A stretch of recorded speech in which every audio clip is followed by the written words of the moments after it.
Hello guys, welcome back to the channel. So today we are discuss the drugs of the respiratory system. तो previous lecture में हम लोगों ने बात की थी ब्रोंकियोडायलेटर और म्यूकोलाइटिक्स ड्रग्स की।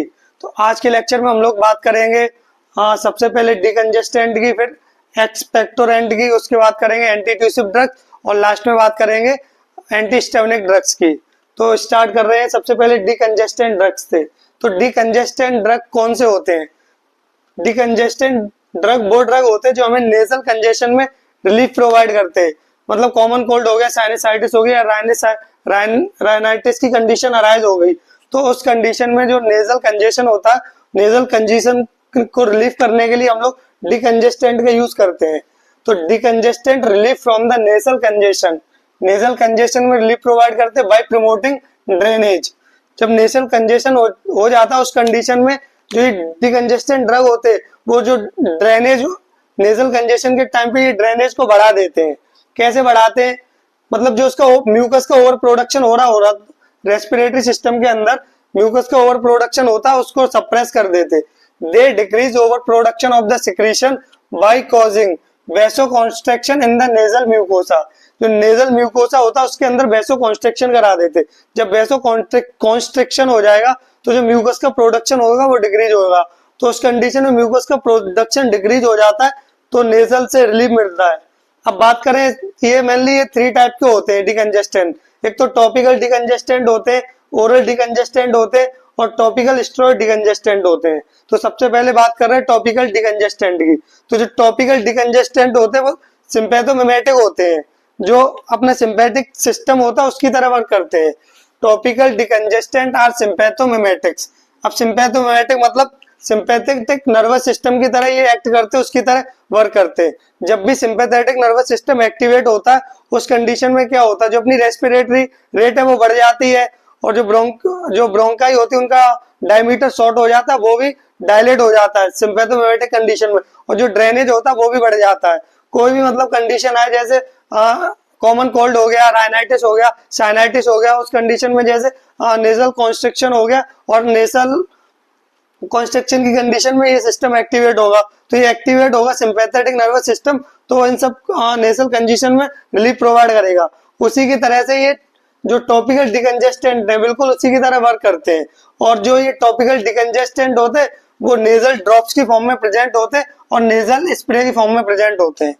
तो इसके एग्जाम्पल की बात करें टॉपिकल डिकंजेस्टेंट की, तो टॉपिकल डिकंजेस्टेंट के अंदर 3 एग्जाम्पल है बेसिकली। एक तो एफिड्रिन है, दूसरा है जाइलोमेटाजोलिन है और जो थर्ड है वो है ऑक्सीमेटाजोलिन। ये तीनों जो ड्रग है वो आते हैं टॉपिकल डिकंजेस्टेंट के अंदर। टॉपिकल का मतलब होता है जो मतलब अपनी स्किन वगैरह, स्किन और अपनी स्किन की सरफेस पे लगाते और ये लोकल इफेक्ट प्रोवाइड करते हैं, डायरेक्ट सिस्टमेटिक सर्कुलेशन में नहीं जाते। इनका ड्यूरेशन ऑफ एक्शन देखें तो ड्यूरेशन ऑफ एक्शन मतलब शॉर्ट टाइम के लिए होता और जो इनका एक्शन होता है वो इमीडिएट एक्शन शो करते हैं, मतलब विद इन मिनट्स के अंदर ही अपना एक्शन शो कर देते। जैसे अपन तुम इनको अप्लाई करोगे तो अप्लाई करने कुछ टाइम के अंदर ही हमें नेजल कंजेशन से रिलीफ मिल जाएगा, ज्यादा टाइम नहीं लगेगा अपन को रिलीफ होने में। फिर बात कर रहे हैं ओरल डिकंजेस्टेंट। तो ओरल डिकंजेस्टेंट मतलब हम लोग जो ओरली लेते हैं, तो ओरल डिकंजेस्टेंट के अंदर एक ही एग्जाम्पल है सीडोएफिड्रिन। तो सीडोएफिड्रिन एक ही एग्जाम्पल है ओरल डिकंजेस्टेंट के अंदर। इनकी बात करें ऑनसेट एक्शन की बात करें तो कितनी देर में ये अपना इफेक्ट शो करते हैं। तो ओरल डिकंजेस्टेंट है वो 20 से 45 मिनट टाइम लगता है इन्हें अपना एक्शन को शो करने में। जैसे अभी तुमने दे दिया तो पेशेंट को एक्शन शो होने में कम से कम 1 घंटा अप्रोक्स मान के चलो, 1 घंटा लग जाएगा, तभी उसको रिलीफ मिलेगा नेजल कंजेशन की कंडीशन में। और जो थर्ड होते हैं वो होते हैं टॉपिकल स्टेरॉइड डिकंजेस्टेंट। तो उसके अंदर आते बिक्लोमेथासोन आता है, डेक्सामेथासोन आता है और ब्यूटिसोनाइड आता है। ये तीनों एग्जांपल आते हैं टॉपिकल स्टेरॉइड डिकंजेस्टेंट के अंदर। अगर इनका हम एक्शन देखें तो इनका एक्शन बहुत ज्यादा स्लो है। अगर तुम इनको दे रहे हो तो इनका मतलब रिलीफ मिलेगा लगभग 1 हफ्ता लग जाएगा, अप्रोक्स 1 वीक लग जाएगा तुम्हें रिलीफ मिलने में। तो जो इनका एक्शन है वो बहुत ज्यादा स्लो है। तो अब बात कर रहे हैं इनके इंडिकेशन की। हम लोग ये जो डिकंजेस्टेंट ड्रग है वो किस किस कंडीशन में दे सकते हैं। तो बेसिकली ये नेजल की कंडीशन अराइज हो रही हो, जहाँ पे नेजल ऑब्स्ट्रक्शन हो रहा, नेजल कंजेशन हो रहा, उस कंडीशन में हम लोग डिकंजेस्टेंट ड्रग देते हैं। तो जैसे कॉमन कोल्ड हो गया तो कॉमन कोल्ड में हम लोग देख, कॉमन कोल्ड में क्या, जब भी तुम्हें जुकाम होता है सर्दियों के सीजन में मोस्टली होता है, तो उस टाइम पे जो अपना नेजल सिस्टम है, रूट है, वो मतलब बंद हो जाता है, अच्छे सांस नहीं ले पाते हो, नाक अक्सर बोलते हो कि नाक बंद होगी सर्दी की वजह से।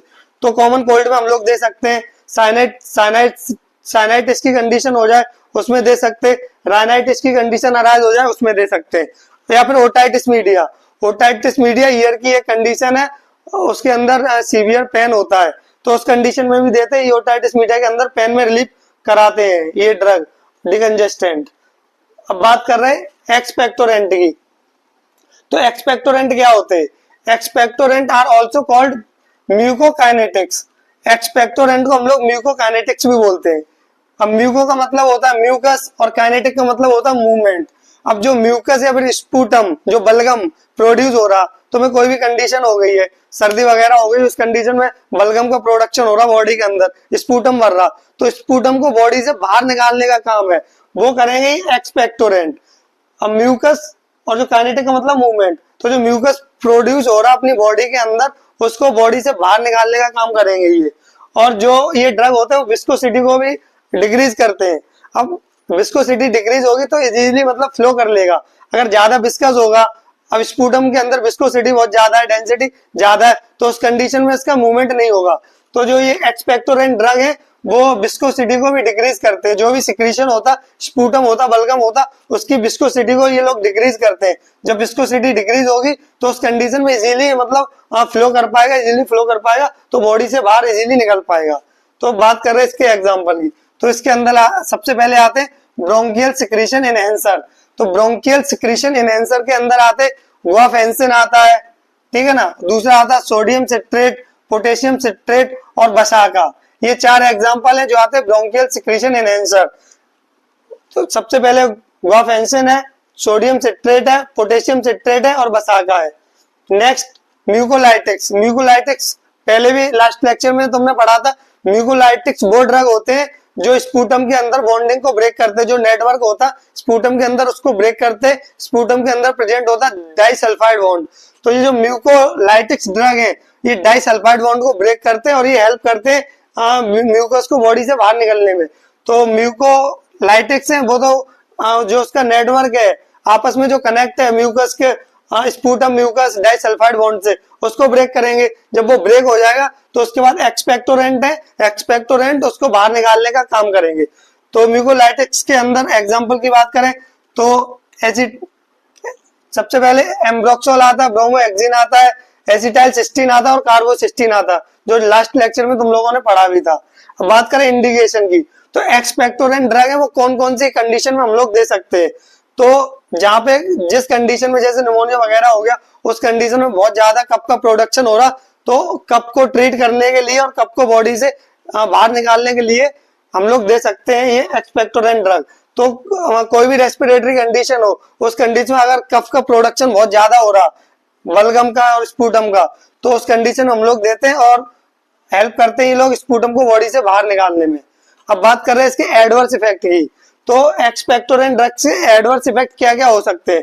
तो जीआई सिस्टम पे अफेक्ट करता, तो जीआई सिस्टम पे अफेक्ट करेगा तो उस कंडीशन में नोजिया होगी, वॉमिटिंग होगी और एनोरेक्सिया होगी। उसके अलावा हेडेक भी हो सकता है और डिजीनेस भी हो सकता है। Next is antitussive drugs. तो हम बात करेंगे अब एंटीट्यूसिव ड्रग्स की। तो जब भी सूखी खांसी आ रही होती है, जैसे तुम्हें कोई रेस्पिरेटरी प्रॉब्लम नहीं है, कॉमन कोल्ड, साइनाइटिस, राइनाइटिस, उस कंडीशन में तुम्हें बार बार खांसी आ रही है, तो उसको बोलते हैं हम लोग सूखी खांसी होना। तो ये जो ड्रग्स होते हैं वो सूखी खांसी को कंट्रोल करते हैं, ड्राई कफ को। तो the drugs used to control the dry cough are known as antitussive drugs. तो जो ये ड्रग होते हैं सूखी खांसी को कंट्रोल करते हैं, इनका मैकेनिज्म क्या होता कंट्रोल करने का।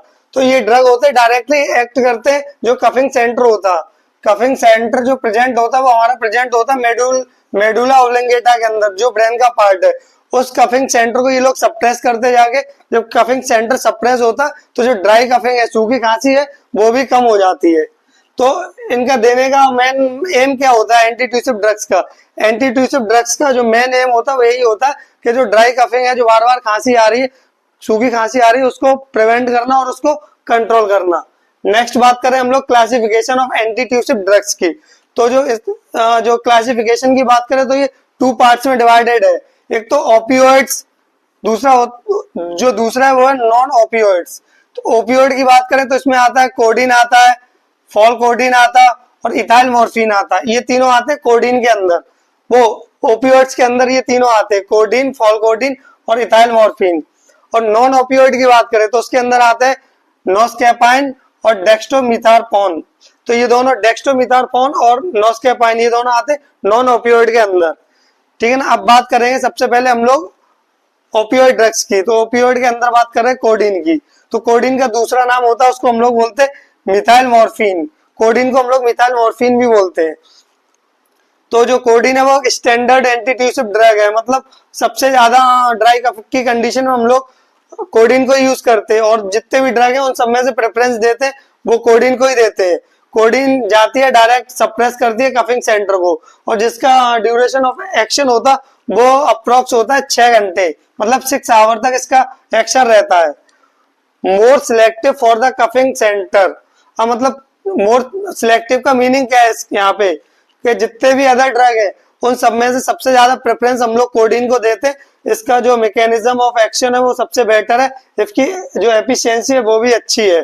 तो इसीलिए बहुत ज्यादा मोर सिलेक्टिव है as compared to the other drugs. तो सबसे ज्यादा प्रेफरेंस हम लोग कोडीन को ही देते हैं। अब बात करें इसके साइड इफेक्ट की। तो जो कोडीन है उसके साइड इफेक्ट की बात करें तो एक तो कॉन्स्टिपेशन हो जाता। कॉन्स्टिपेशन मतलब जो स्टूल होता है, फीसेस होती है, वो इजीली पास आउट नहीं होती है बॉडी से। और दूसरा होता है रेस्पिरेटरी डिप्रेशन, जो अपनी ब्रीथिंग रेट होती है वो भी स्लो डाउन हो जाती है। जो रेस्पिरेटरी सिस्टम होता है वो डिप्रेस हो जाता है। अब बात करें हम लोग इसके डोज की, मतलब कितना बच्चों में देते, कितना एडल्ट के अंदर देते। तो एडल्ट की बात करें तो एडल्ट के अंदर इसका डोज होता है 10 से 20 mg ओरली, और क्यूआईडी में देते हैं, मतलब 24 आवर्स में 4 बार। और बच्चों के अंदर बात करें तो बच्चों के अंदर देते हैं 5 से 10 mg ओरली, और उनके अंदर भी क्यूआईडी में देते हैं। ठीक है ना। अब बात कर रहे हैं जो नेक्स्ट इसके अंदर ड्रग आ रहा था वो ओपियोइड के अंदर वो आ रहा था फॉल कोडीन। तो फॉल कोडीन बिल्कुल सिमिलर होता है कोडीन की तरह, ठीक है ना, बट जो उसका ड्यूरेशन ऑफ एक्शन है वो ज्यादा होता है। वहां पे था 6 घंटे, यहाँ पे है 12 घंटे। जो कोडीन थी उसकी ड्यूरेशन ऑफ एक्शन सिर्फ 6 घंटे तक थी, बट जो इसकी ड्यूरेशन ऑफ एक्शन है वो 12 घंटे तक है। अब डोज की बात करें तो डोज इसमें 10 से 15 mg देते हैं बीडी में, मतलब 24 घंटे में 2 बार, तो बीडी में देते हैं। और लास्ट है इथाइल मॉर्फिन। जो इथाइल मॉर्फिन है वो भी सिमिलर है कोडीन की तरह, बट इथाइल मॉर्फिन के अंदर हमें ये कॉन्स्टिपेशन देखने को नहीं मिलता। जो एडवर्स इफेक्ट है इसका कोडीन का, कॉन्स्टिपेशन, वो हमें इथाइल मॉर्फिन के अंदर देखने को नहीं मिलता है। तो यही मतलब यही डिफरेंस है इथाइल मॉर्फिन और कोडीन के अंदर, बाकी ओवरऑल सिमिलर है। अब बात कर रहे हैं नॉन ओपियोइड्स की। नॉन ओपियोइड्स के अंदर है नोस्कैपाइन। तो मतलब इसकी जो पोटेंसी है ड्रग की नोस्कैपाइन की वो भी सिमिलर है कोडीन की तरह। इसका जो एक्शन है, मैकेनिज्म है, वो भी कोडीन की तरह। ये भी कफिंग रिफ्लेक्स कफिंग सेंटर है, उसको जाके सप्रेस करती है जो मेडुला ऑब्लंगेटा के अंदर प्रेजेंट है। तो इसका मैकेनिज्म और उसकी जो एफिशिएंसी वो सिमिलर है बिल्कुल कोडीन की तरह। अब बात करें इसके साइड इफेक्ट की, तो साइड इफेक्ट में हेडेक आता है, हेडेक हो गया, नोजिया हो गया, और जो ब्रोंकाई होती है उसका कॉन्स्ट्रक्शन कराता है, ब्रोंकियोस्पाज्म भी कराता है अस्थमा की कंडीशन में अगर दे रहे, तो ये इसके साइड इफेक्ट है। अगर डोज की बात करें तो 15 से 30 mg देते हैं 3 to 4 टाइम्स डेली एडल्ट के अंदर। 15 से 30 mg एडल्ट के अंदर देते, और बच्चों के अंदर देते 7.5 mg 3 to 4 times in a day. ठीक है ना। तो एक दिन में 3 से 4 बार देंगे, बच्चों के अंदर 7.5, और जो बड़े एडल्ट होते हैं उनके पास 15 से 30 mg। अब जो इसके अंदर नॉन ओपियोइड के अंदर जो दूसरा ड्रग आता उसको बोलते हैं हम लोग डेक्स्ट्रामिथोर्फान। तो डेक्स्ट्रामिथोर्फान है तो वो भी सिमिलर होता कोडीन की तरह, बट इसके अंदर कॉन्स्टिपेशन और इसके अंदर एडिक्शन नहीं होता है। जैसे अदर ड्रग है उनका एडिक्शन हो सकता है, बट जो डेक्स्ट्रोमिथोर्फान है इसके अंदर कॉन्स्टिपेशन नहीं होगा और एडिक्शन नहीं होगा, मतलब लत नहीं लगेगी तुम्हें इसकी। डोज की बात करें तो 10 से 30 mg देते हैं 4 to 8 आवरली, और बच्चों के अंदर ये एडल्ट की है। बच्चों की बात करें तो बच्चों के अंदर देते 5 से 10 mg 4 to 8 आवरली। और जितने भी एंटीट्यूसिव ड्रग्स हैं इसके क्लासिफिकेशन में बात की थी ओपियोइड्स और नॉन ओपियोइड्स, तो दोनों के अंदर दो दो तीन तीन ड्रग आ रहे हैं। तो जितने भी एंटी ट्यूसिव ड्रग है जो उनका देने का रूट है वो ओरल रूट है, सब ड्रग ओरल रूट से ही दिए जाते हैं। अब बात हम लोग कर रहे हैं इसके साइड इफेक्ट की। तो साइड इफेक्ट क्या होंगे डेक्स्ट्रोमिथासोन के? तो एक तो डिजीनेस आ जाएगी, ठीक है ना, तो डिजीनेस हो जाएगी, नोजिया हो जाएगा, वॉमिटिंग हो जाएगा, अटैक्सिया हो जाएगा। मतलब जो अपनी अटैक्सिया का मीनिंग होता है जो अपनी मसल्स होती है, मसल्स में प्रॉपर कंट्रोल नहीं रह पाएगा, अटैक्सिया हो जाएगा। और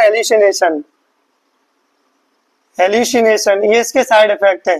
एल्यूसिनेशन का मीनिंग क्या होगा कि मतलब तुम चीजों को सही से परसीव नहीं कर पाओगे, ठीक है ना, तुम्हें फॉल्स स्टिमुलस मिलेगा, चीजों को सही से तुम मतलब पहचान नहीं पाओगे। तो ये होता है एल्यूसिनेशन की कंडीशन। अब इसकी बात कर रहे हैं हम लोग कॉन्ट्रा इंडिकेशन किस किस कंडीशन में हम लोग नहीं देंगे। तो अस्थमा की कंडीशन हो गई, एम्फाइसेमा हो गया, इन कंडीशन में हम लोग डेक्स्ट्रोमिथासोन को नहीं देंगे। Next is bronchoconstrictor. तो ऐसे ड्रग जो ब्रोंकाई का कॉन्स्ट्रिक्शन करा रहे हैं, ब्रोंकियोस्पाज्म करा रहे हैं, उनको हम लोग बोलते हैं ब्रोंकोकॉन्स्ट्रिक्टर ड्रग्स। बट जो ब्रोंकोकॉन्स्ट्रिक्टर ये हमारे किसी ट्रीटमेंट का पार्ट नहीं है, बट हमारी बॉडी के अंदर सेल्स प्रेजेंट है, वो प्रोड्यूस करते हैं स्टामिन। तो स्टामिन का जो बेसिक फंक्शन है वो कराती है कॉन्स्ट्रिक्शन ऑफ ब्रोंकाई और ब्रोंकोस्पाज्म की कंडीशन बॉडी के अंदर अराइज करती है। तो बॉडी के डिफरेंट रीजन पे स्टामिन का प्रोडक्शन होता रहता है, जैसे स्किन के अंदर हो गया, म्यूकस के अंदर हो गया, गैस्ट्रिक रीजन के अंदर हो गया। तो स्टामिन के अपनी बॉडी के अंदर 4 रिसेप्टर प्रेजेंट है, H1, H2, H3 and H4, और ये बॉडी के अलग अलग पार्ट अलग अलग रीजन में प्रेजेंट होते हैं। तो सबसे पहले हम लोग बात कर रहे हैं H1 रिसेप्टर की। तो जो H1 रिसेप्टर है वो प्रेजेंट है एयरवे रीजन में, जो अपनी जो रेस्पिरेटरी ट्रैक है उस रीजन में प्रेजेंट होता है H1 रिसेप्टर। जो H2 रिसेप्टर होता है वो गैस्ट्रिक रीजन के अंदर प्रेजेंट होता है, स्टोमक वाली रीजन के अंदर प्रेजेंट होता है, जीआई सिस्टम के अंदर। जो H3 रिसेप्टर वो CNS रीजन में प्रेजेंट होता है, मेनली न्यूरोट्रांसमीटर वगैरह होते हैं वहां। और जो H4 रिसेप्टर है वो WBC सेल्स में प्रेजेंट होता है। तो जो स्टामिन का काम है ब्रोंको कॉन्स्ट्रिक्टर की तरह वर्क कराता, ब्रोंकियोस्पाज्म कराता, जो ब्रोंकाई होता है उसका डायमीटर को कम कराता है। तो हमें इस कंडीशन को मतलब ओवरकम करने के लिए H1 एंटीस्टामिनिक ड्रग देने पड़ते। तो H1 एंटीस्टामिनिक ड्रग क्या करते, ब्रोंको कॉन्स्ट्रिक्शन जो एक्शन है स्टामिन के उसको अपोज करते और ब्रोंकाई का डायलेशन कराते। तो फिर बात करें क्लासिफिकेशन की, classification of H1 antihistaminic drug. तो H1 एंटीस्टामिनिक ड्रग 2 जनरेशन के अंदर है, एक तो फर्स्ट जनरेशन ड्रग्स और सेकंड जनरेशन ड्रग्स। तो फर्स्ट जनरेशन ड्रग्स के अंदर कुछ ड्रग आते हैं, जैसे फिनरामाइन आता है, सिनर्जिन आता है, डाईहाइड्रोक्सीजिन आता है और डाइफेनहाइड्रामाइन आता है, ठीक है ना। तो ये डाइफेनहाइड्रामाइन, हाइड्रोक्सीजिन आता है, सिनर्जिन आता है और फिनरामाइन आता है, ये सब आते हैं फर्स्ट जनरेशन के अंदर। अब बात कर रहे हैं second generation drug. Second generation drug first generation के बाद आए थे, तो उसके अंदर आता है सिट्रीजिन आता है, लीवोसिट्रीजिन आता है और एजिलास्टिन आता है। ये 3 ड्रग आते हैं, ये सेकंड जनरेशन ड्रग के अंदर आते हैं, ठीक है ना। अब बात कर रहे हैं इनके एक्शन की। तो इनका एक्शन क्या है, मतलब ये ब्रोंकाई का डायलेशन कराते हैं, ब्रोंकोस्पाज्म के अगेंस्ट वर्क करते हैं। तो ब्रोंको कॉन्स्ट्रिक्शन एंटागोनिस्ट है, मतलब जो स्टामिन है तो वो तो ब्रोंकाई का जो ये जैसे कोई ब्रोंकाई है इसका डायमीटर कम करा के इसको छोटा कर देती थी, बट जो एंटीस्टामिनिक ड्रग है वो इसका ब्रोंको कॉन्स्ट्रिक्शन नहीं कराएंगे, वो डायमीटर को इंक्रीज कर देंगे। तो ये इसका वर्क है, जो मतलब ये स्टामिन के अगेंस्ट वर्क करती है, वो कम कराती है, ये बढ़ाती है। और क्या इसका वर्क है, suppress the hyper sensitivity reaction. जितनी भी हाइपर सेंसिटिविटी एलर्जिक रिएक्शन होती है उनको सप्रेस करता है एंटीस्टामिनिक ड्रग्स, और सडेशन कॉज कराती है। मतलब इन ड्रग को लेके हम लोग को नींद वींद ज्यादा आती है, तो जब भी मतलब वो ड्राइविंग वगैरह कर रहे हो तो उस कंडीशन में इन ड्रग को अवॉइड करना चाहिए। अब इनके रूट ऑफ एडमिनिस्ट्रेशन की बात करें, कौन से रूट से दिया जाता, तो ओरल और पेरेंट्रल रूट दोनों से दिया जाता है। ओरल और पेरेंट्रल में आईवी आ जाता है, आईएम आ जाता है, ये सब सबक्यूटेनियस आ जाता है, ये सब आते पेरेंट्रल के अंदर। तो इसको ओरल भी दे सकते हैं और पेरेंट्रल भी दे सकते हैं। मेटाबॉलिज्म की बात करें तो मेटाबॉलिज्म इसका लीवर के अंदर होता, और जो एक्सक्रीशन होता है वो यूरिन और किडनी के थ्रू एक्सक्रीट आउट होते, ड्रग बॉडी से बाहर जाते। अब इसके बात करें side effect of H1 antihistaminic drug, तो सडेशन, मतलब जो एंटीस्टमिनिक ड्रग है, जो उसका मतलब मोस्ट कॉमन साइड इफेक्ट है वो सेडेशन है। मतलब नींद बहुत आती है इन ड्रग को लेने के बाद, अलर्टनेस खत्म हो जाएगी, नींद आएगी, बिल्कुल लेजीनेस फील होगा, कुछ काम मतलब काम वाम करने का कोई मन नहीं होगा। तो sedation most common side effect है। अब सेडेशन होगा तो रिड्यूस अलर्टनेस। तो जब सेडेशन की कंडीशन अराइज होगी तो तुम किसी चीज में पर्टिकुलर जैसे पढ़ रहे हो तो पढ़ाई पे फोकस नहीं कर पाओगे, कोई अपना वर्क कर रहे हो तो वर्क पे भी अपना फोकस नहीं कर पाओगे। तो उस कंडीशन में आपकी जो अलर्टनेस है वो डिक्रीज हो जाएगी, हेडेक भी होगा और reduce the ability to concentrate, और पर्टिकुलर किसी वर्क पे तुम लोग कंसंट्रेट प्रॉपर नहीं कर पाओगे। ठीक है ना। तो रेस्पिरेटरी सिस्टम के जितने भी ड्रग्स थे वो आपके कंप्लीट हो गए लास्ट लेक्चर में, और इस लेक्चर में दोनों लेक्चर को मिला के ये चैप्टर पूरा कंप्लीट हो गया। और इस चैप्टर के नोट्स आपको टेलीग्राम चैनल पे मिल जाएंगे। Thank you.